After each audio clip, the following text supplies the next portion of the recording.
النهارده هنعمل مع بعض خبز القرفة، حاجة كده خفيفة كده ومورقة وشبه السينابون، بس ما فيهاش تفاصيل ياما زي السينابون، وحاجة هشة كده وتنفع للمدارس قوي، تديها لأولادك في المدرسة. ينفع تفطري بيها انت الصبح مع كوباية شاي بالليل كده. يعني تنفع في كل الأوقات. وزي ما قلت لك ما فيهاش تفاصيل، وبتطلع مورقة وطبقات كده وبتطلع خفيفة وهشة. وتعالي نشوفوا تفاصيلها وتعالي نشوفوا مقاديرها مع بعض. بس الاول عايزه اشكر حبايبي بقى اللي نوروني واشتركوا معايا، حبايبي تسلموني يا رب.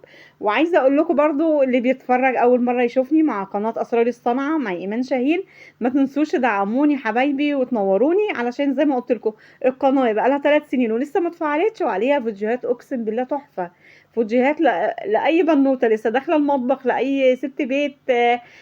برضو المطبخ يعني في حاجات واخداها من المطبخ شويه، ففي افكار عندي وفيديوهات تحفة اقسم بالله على القناة.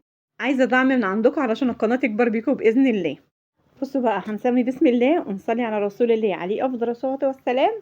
معايا هنا 4 كوبايات دقيق، عليهم بيضتين، عليهم نص كوباية زيت، عليهم كوباية لبن، تمام كده حبايبي. ومخمرة الخميرة، انا بخمر الخميرة تاني. عاملة برضو الخميرة زي ما قلت لك بمعلقتين دقيق ومعلقة سكر ومعلقة الخميرة، ومعاهم نص كوباية مية، وبخمرها كده على جنب لغاية ما اخلص عجينتي واجي مفضيها عليها. انا فضيتها عليها بس ما جاتش في الفيديو. ماشي يا حبايبي، وبعجنها عجنه حلوه كده. الخبز ده او حته العجينه دي لازم تبقى ملزقه في ايديكي كده، لازم تبقى بتلزق كده في الايد عشان هي بتبقى ناعمه. وعايزه اقول لك برضو معلومه ان الخبز ده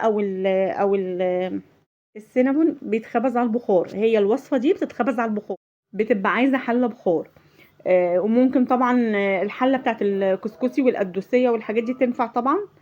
بس انا بصراحه عملتها في الفرن وحطيت تحت منها حله كانت فيها ميه سخنه وحطيتها تحت منها، بس اعطتني نتيجه جميله وكل حاجه. بس لو حطيتيها بقى في حله البخار دي بتديكي نتيجه احلى. بس انا بصراحه يعني استسهلت وشغلت الفرن وحطيت تحت منها حله فيها ميه.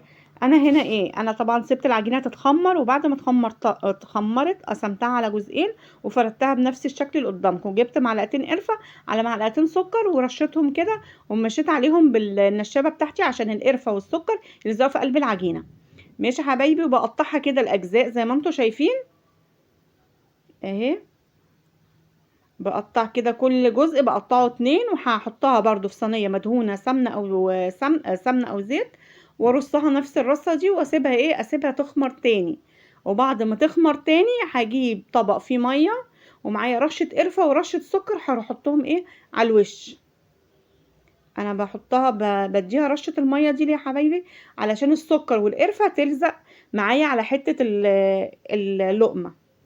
ماشي، اللي ما بيحبش بقى القرفة ممكن يحط الشوكولاته الخام او الكاكاو، ممكن بقى تحطيها في قلب منها. وبرده في نفس برده ما تقفليها وتبرميها تيجي برده مرششاها ميه، وتيجي حاطه عليها رشه الكاكاو بالسكر على الوش كده، او رشه القرفه للناس اللي بتحب القرفه. وزي ما قلت لك وزي ما قلت لك الخبز ده بيتخبز على البخار، مش بيتخبز في الفرن كده او حاجه، عشان بيتضاعف كميته. يعني بصي هو كمية، يعني هو بصي حجمه قد ايه، بيتضاعف كمان لانه هو بيبقى عايز حاجه هاديه، بيتضاعف كميته مرتين يعني. فانا جربتها المره دي على الفرن، اعطتني نتيجه تحفه قوي وحلوه وطلع وشها تحفه. بصي التحميره وبصي الجمال، ومن جوه كده مورقه كده، طعمها زي العسل. طعمها بقى السكر بالقرفه لوحده اساسا حكايه الناس اللي بتحب القرفه. واشوفكم في فيديو جديد.